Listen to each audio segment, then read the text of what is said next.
It's a project case. It's a old hydropower project called Namrap 1. Many of you have probably heard it. It's in Lao Pidular. It's a 250 megawatt hydropower project. And an incident happened last year in this project. And the forum, through its member and partner organizations and allies, learned that a few people died. A few people died, and there were workers, and they were working in this project. So we wrote a letter to private sector operations department because there was a non-sovereign law. So I'm going to read you out the reply back from private sector operations department. Summary of the incident response. Obviously, they thanked us for the letter and all of that. The incident at the Namrap 1 hydropower project occurred at 9:50 p.m. hours on Friday, 28 July 2017. The incident involved 13 Vietnamese nationals from Songda 5, one of the main civil subcontractors of the project employed by Kobayashi Corporation. Investigations concluded that 2 workers were manually carrying an oxygen cylinder when it was dropped or otherwise ruptured, causing a subsequent explosion. 6 workers died. 2 workers were treated in hospital for non-life-threatening injuries, and an additional 5 workers received treatment for less serious injuries in the days after the event. Then there is an entire paragraph about what happened after the incident and how they try to help people and get them to hospital, provide immediate response and counseling. So I'll read you the second part of the letter when ADB finally responds. So the ADB mission. ADB fielded a mission to the NN1 PC construction site 26 to 27 September 2017, 60 days after the explosion. 60 days. ADB staff attended one PC health and safety briefing held on 27 September 2017, which included a discussion of the incident, site investigations, and outcomes. The briefing included a review of health and safety reporting, monitoring procedures, and incident statistics in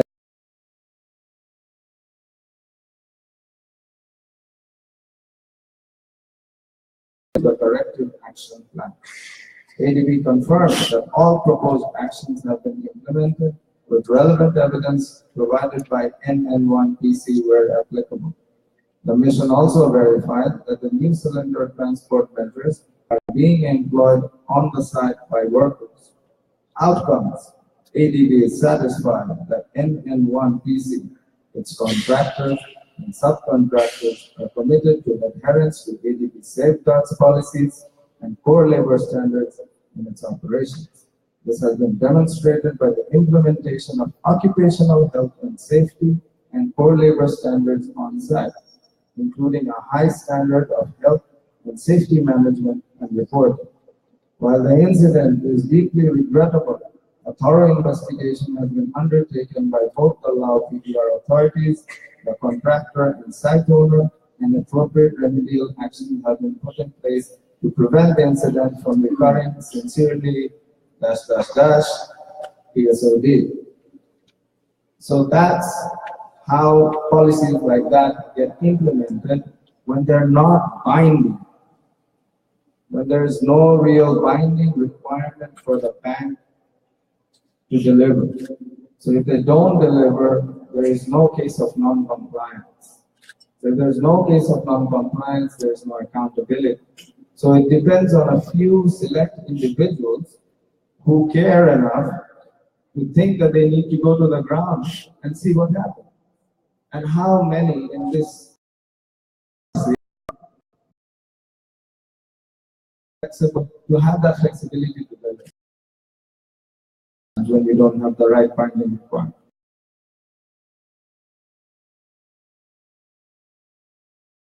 Okay, so the next case is it's an anonymous letter we received at NGO Forum on ADB office in July 2016.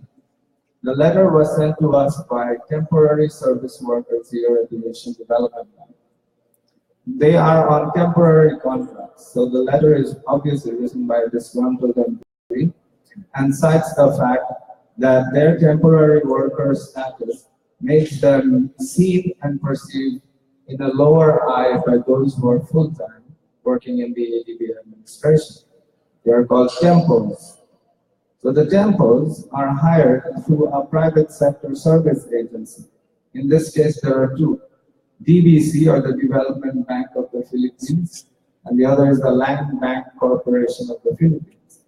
Now, both of these banks' websites give out advertisements for recruitment for these 11-month contracts, which temporary service workers get to enjoy, but they don't get to enjoy all the benefits of the Philippine labor code. Now, if you go to the ADB recruitment website, it does not tell you that DBC and LBC are the service providers through which this is once again public-private partnership for recruitment. If you go to the DBC, they never tell you you're applying for an ADB job. So if you look at this entire institution and all the people that they work here, all the way from the president all the way down, there is a hierarchy. And lower down the food chain are these poor tempo workers. One of the disgruntled tempo workers wrote a blog, and it's in Filipino, and I'm not Filipino and I can't read Filipino. So I'll ask my colleague Anne to share what she said. Okay, and I quote, yes, this is in Taglish, the usual way of Filipino expressing themselves. Ako lang yata ang di naging happy sa working experience sa ADB. Toxic yung department na napuntahan ko. Kung mag-away ang mga ODs, very unprofessional. Away trabaho, nagpe-personalan, and di nahihiya magsigawan. Very distracting. Super discriminated din pakiramdam ko. Closing parenthesis. I was a contractual, by the way.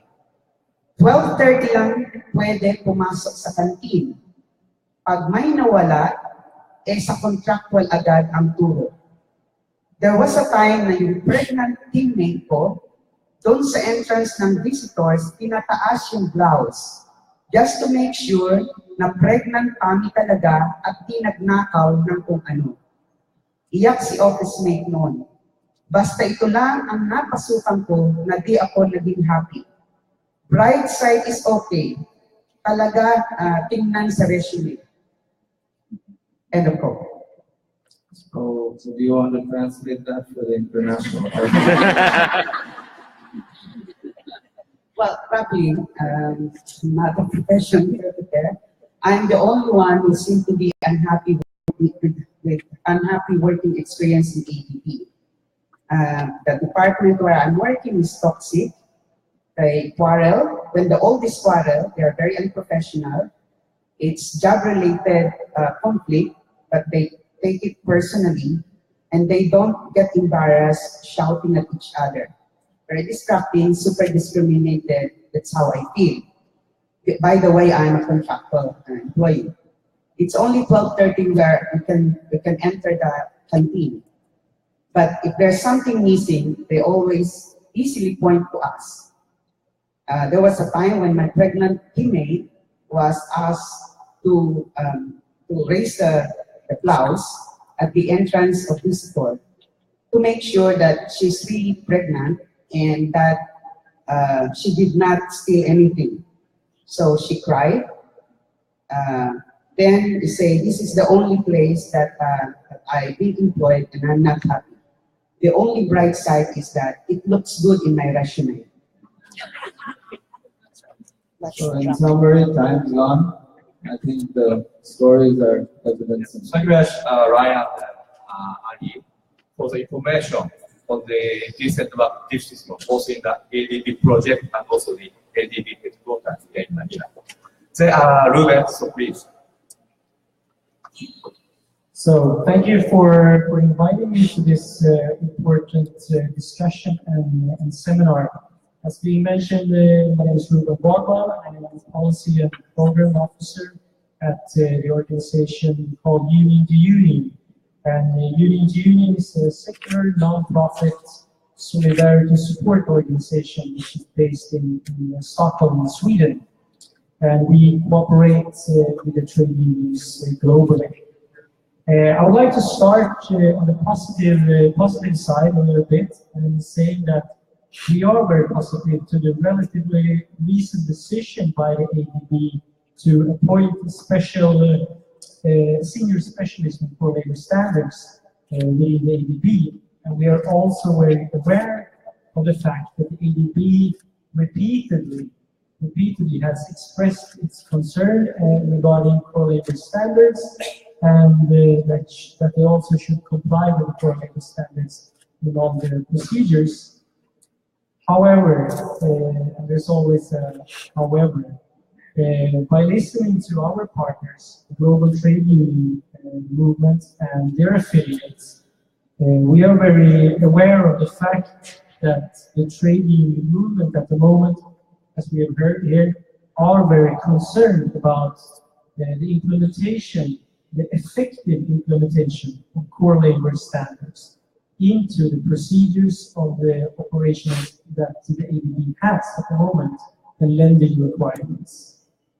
And that is the reason why we also urge the ADB to really listen to this and to make sure that they establish a comprehensive labor safeguard that is implemented within the operational policies of the bank. And of course, with specific reference to the core labor standards. It should also be included some type of effective enforcement mechanism into this labor safeguard. So, and I think we have heard different kind of reasons to this safeguard, the need for the safeguard, but I would like to bring forward two more.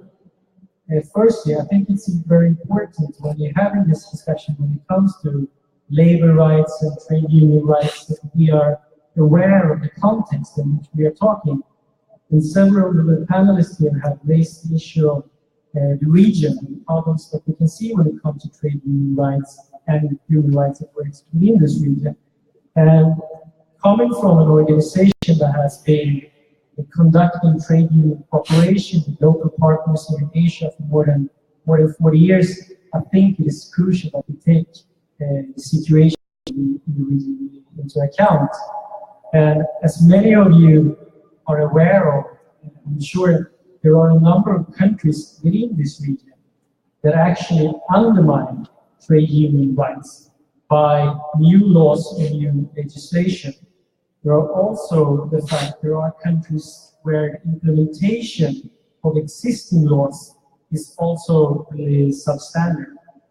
And the point that I wish to make by saying this is that I think that the ADB really has a great opportunity at the moment to be in the forefront, to take the responsibility for the core labor standards, and to make sure that they can show other type of actors, such as state or private actors, that it's really important to take the core labor standards into account in all type of operational activities. And I think a step in that direction would be the labor safeguard. And secondly, in many of our discussions that we've been having with our partners, the trade unions at the global scale, and also their affiliates and other type of worker organizations that has been affected by ADB activities, they really have found the unions that the documents that the bank many times refer to, the social protection strategy, the implementation of that strategy is actually quite weak at the moment. The implementation is actually quite weak. So it isn't really sufficient. And problems that has been noted within the field of that include, for example, absence of labor participation strategy, non-consultation with the unions, no timely disclosure of relevant information, and no grievance mechanism, and so on. So I think that also points in the direction that we can't just say that the social protection strategy is enough at the moment. So to conclude, that is why Union to Union, together with several of our partners, the global trade union movement, we urge the bank to establish and a labor safeguard within the operational policies. Thank you. Thank you very much, Ruben. So sorry to keep you waiting. So go ahead, yours. Thank you. My presentation is going to be a little bit on some of the other aspects of decent care, which is really focusing on social protection and some of the emerging challenges that are in the region. And Link went to a lot of sorry, I have a soft voice. Just to put it in context and also to relate it back to this overall event that we've been at this week, I hope that I can weave in some of the themes. First is to remind us where we are right now, which is still in implementing the Strategy 2020, and we're moving forward to 2030. Underneath Strategy 2020, there were 3 pillars: environmentally sustainable growth, inclusive economic growth, and regional integration. So all of these were focused on improving productive employment. And also the last one on adequate social protection, really on building up social protection in the region. As we move to 2030, if you read the document, I'm sure you all read the presentation, the #1 operational priority is addressing remaining poverty and reducing inequalities. And underneath that overarching is the goal of strategy of human development and social inclusion. Within that, there are a number of different strategies. One on generating quality jobs, another on improving education and training, achieving better health for all, including health insurance, and ensuring social protection. Our operational plan, since we're all quoting the documents, goes from 2014 to 2020. And in that, it has a number of different strategies. One is to support standalone social protection interventions. These are interventions in social assistance, in pension, and social insurance schemes, including social pensions. Integrating social protection components into selected sectors. So we've had a strong concentration on TVET, on promoting scholarships in education, health insurance, core labor standards in infrastructure projects, but actually in all projects. Strengthen policy and institutional capacity, so to build capacity to integrate social protection into national development plans and improve overall social protection systems. And then support collaborations and partnerships with other NDBs, UN agencies like ILO and think tanks, and monitor social protection trends in Asia and the Pacific to collect data, measure, and report on interventions and highlight missed areas. The components of social protection are 3. One is social insurance, which covers pensions, health insurance, and other kinds of insurance like unemployment insurance, disability, maternity benefits, provident funds. The other is social assistance, which is really about social transfers, child welfare programs, health assistance, assistance to elderly people, and disability assistance, and active labor market programs, including things like TVET projects, skills development and training, targeted particularly at unemployed and underemployed. As we have learned over and over again this week and these last couple of days, there's very much a changing landscape in the region and also in the future of work. There are going to be very large technological impacts, technology impacts, big shifts in the workplace, move to gig economy, informalization of formal work, migration, potential for displacement in some areas, widening inequality, and I underline this, persistent informal sector, which is outside of some of what we've been talking about. So there's really a very strong pressure on education sector and on and strengthening social safety nets in this region and actually globally. It's a global thing. And to do that, ADB and all the other regional MDBs have recently also come out with a publication on the future of work, talking about the importance of investing in job readiness and retraining, skills development, retraining, and job transition, strengthening social protection and labor market policies, and creating additional fiscal space. We've been looking a bit at what will be some of the impacts. Many organizations are looking at this because this is really going to change what it is that we've been talking about, the workers that we've been talking about. So one is in terms of job disappearance with the impact of technology. And the work-related social protection issues to that are about passive labor market policies such as unemployment insurance and income replacement, active labor market policies for reinsertion back into the labor market, and retraining for workers to be able to redeploy into the labor market. Job polarization. I think that in several of the presentations they were talking about how some of these impacts will really happen middle class level and not really at the lower income level jobs. So there's a need to pay attention to that within systems development and new programs. Non-standardized forms of employment moving from regular or standard jobs, often of an indefinite duration to that's what I meant by the gig economy and shorter term, more small contract, and also moving across states, working in several, as was the example yesterday in the governor's seminar. So there are critical issues there about maintaining unemployment, health insurance, old age pensions in this very flexible workspace. And then a change in the status of employment from gig or platform economy provides access to labor markets, but it also makes a change in status of employment from wage earners to self-employed. And that's a completely different labor or contract laws resulting in. So these are the kinds of things that are really going to shift very, very quickly.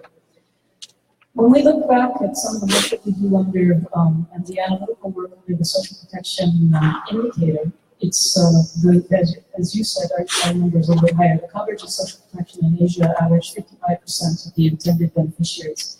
So ADB is doing a lot of work to support governments to develop systems and to expand coverage.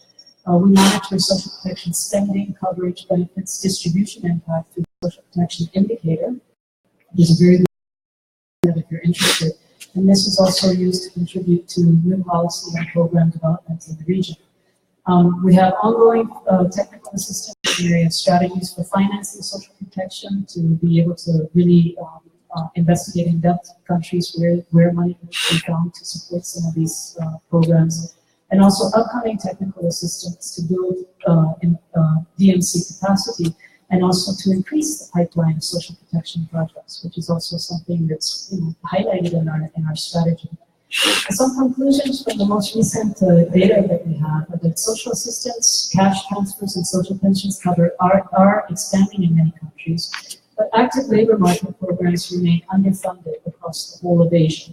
And social insurance spending prevails over other programs, but health insurance lags behind pensions. Many countries have achieved progress in extending social insurance, and social assistance is especially high in countries where broad-based entitlements are. And the key policy goal is to balance the coverage and the benefit levels and really expand impact. Just to highlight a couple of the examples of the types of projects that we're involved in that are trying to create both this productive employment and social protection. One is an example from Bangladesh for a Skills for Employment Investment Program, which looked at enhancing the productivity and employability of the workforce and initiating very large-scale private sector involvement in the training to help scale up new entrants into the workforce, but also to retrain existing workers and to meet the emerging demands of new domestic and overseas markets. So really trying to be very responsive to a wide range of things. In Guangxi in the south of China, we have a TVET project which is trying to develop multi-level TVET to develop higher level skills demanded by new industries, and including organic industries and technical management skills. They're also trying to pilot a modular curriculum to support school to work, back to school transition to be able to help people as they to actually in school education. Industry partnerships, labor market skills demand and supply analysis, and collaboration of both education and the labor bureau's collaboration. This is trying to close the loops. I want to highlight let me skip this slide, folks. Oh no, we're missing a very important slide. Just a second, it's something I really wanted to highlight. Nice job.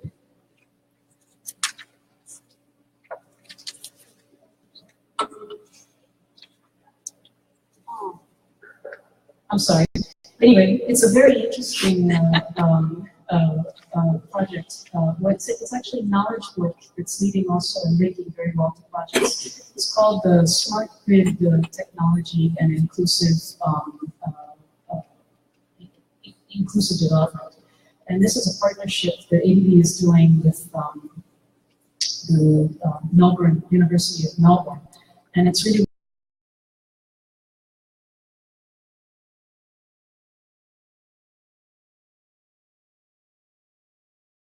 what are the social impacts of that. And they've been doing a very interesting set of conferences around the region. One I was able to go to recently, where they talked about two different things, which I think are important. One is the shift in this from people from being just consumers to becoming both producers of energy and consumers of energy. So really entering into that overall kind of, in a way, the labor market and workforce of energy production. And at the same time, the demand for green skills and the linkage to the TBET programs there that are trying to build up capacity and reach both of new entrants and to retrain people. Pardon me. That's related to also to the energy, which is doing rooftop solar generation power. And in that project also, which is really just an energy project, they also have a very strong emphasis on localizing the benefits, improvement in livelihoods, and job creation at the sub-project sites.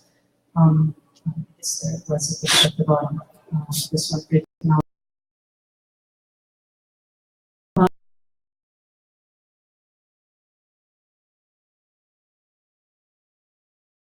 Use life skills and training to get them to enter into the labor market.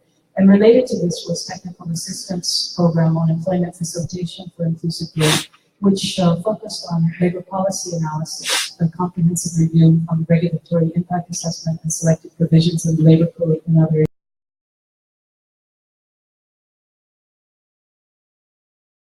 Of work going on in other countries on broader social security, somewhat on pensions. And then just one final example in social assistance. If everybody's here from the Philippines, you know about the CPP program, the Conditional Cash Transfer program, and this is. So looking to the future, it's very clear that it will have profound impacts on workers, employers,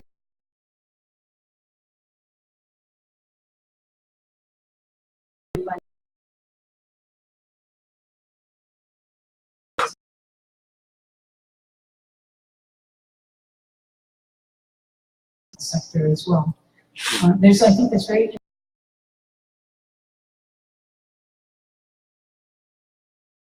and retraining master plan. Under that is a program called Skill Future. It's an integrated high quality system of education and training that responds to constantly evolving industry needs, but also fosters a culture of lifelong learning.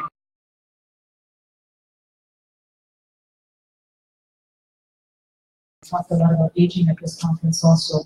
The Department of Older Persons was created in 2015 to deal with the employment of people over the retirement age and related issues. These are the things that are coming down the line. These are the places where we also need to really focus. Thank you very much, Wendy, for your comprehensive and informative report on the social protection program for the ADB.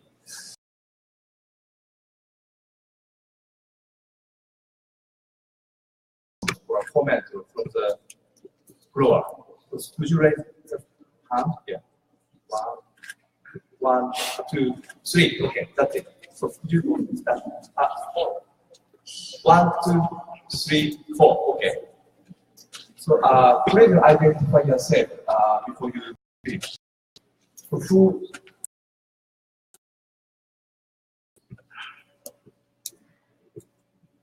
Good afternoon. This is Cristina Martinez. I'm the Senior Specialist for Environment and Decent Work and International Labour Organization. I would like, first of all, to congratulate all of you for excellent points that have been advised. I think very important that ADB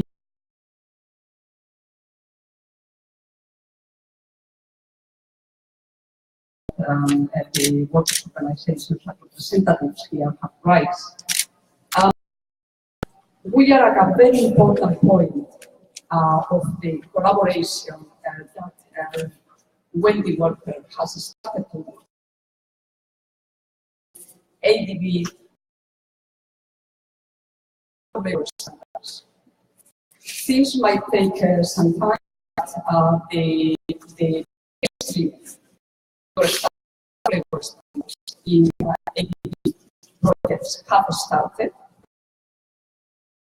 To mention under her responsibility with a lot of points to accelerate the actions that we started to take. And the actions are very ambitious. Let me be very clear on this. We have a big task ahead of us because the capacity of ADB to impact, make real impact, has been demonstrated, and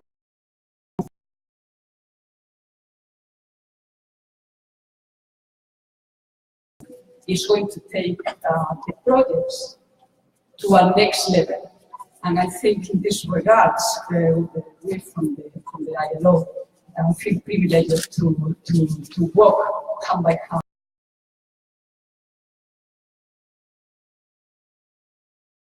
To come out with this slide, please. Okay.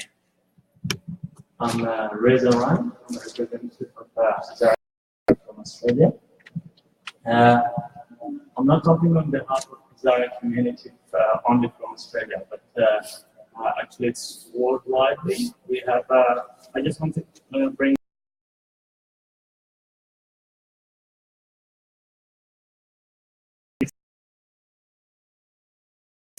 and fragility requires special attention. Unfortunately, my background comes from such countries. Afghanistan is currently facing the conflict internally. The problem that I want to raise is a project that ADB is funding in Afghanistan called Tuta. That has raised a lot of concerns, social conflicts in Afghanistan because the Afghan government has rerouted the project and proposed to isolate the central Afghanistan, to isolate actually the Hazaras. Now, it doesn't have any economic justification or any other justifiable reason for the purpose. And but rather than that, already the route that they choose from the other side have already another power line coming from them. So that's what I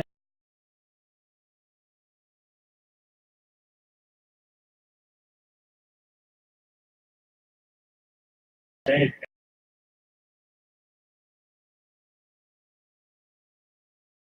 To this out. This nearly similar case happened to Afghanistan regarding the